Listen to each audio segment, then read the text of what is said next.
सहमा खेले किशन भैया के अंगना आई है गिरनिया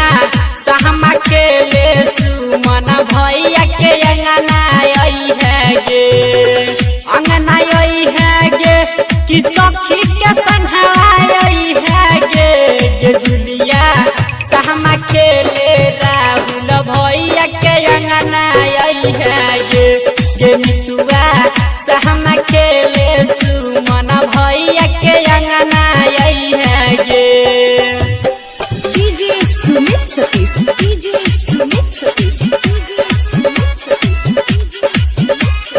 अभी आप सुन रहे हैं प्लैनेट म्यूजिक की शानदार प्रस्तुति। तकरी है सखी सौमिन के तैयारी ओई है सामा खेले अगारी के पूजिया सहमा खेले अगारी तकरी है सखी सौमिन के तैयारी ओई है सामा खेले अगारी के पूजिया सहमा खेले अगारी ये सोनिया सहमा खेले सुमित भैया के अंगना आई है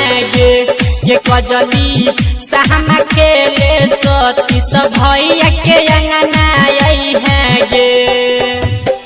डीजे सुमित सतीश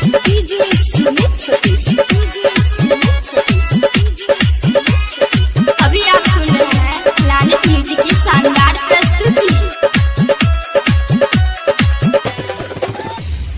डाल में डाली है दूधी धान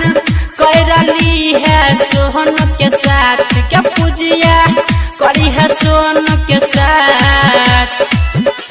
डाल में डाली है दूधी धान कैरली है सोहन के साथ क्या पूजिया करी है सोन के साथ मनीषिया रमन जी भैया के अंगना सहमा खेले आई है राधा चंदन भैया के अंगना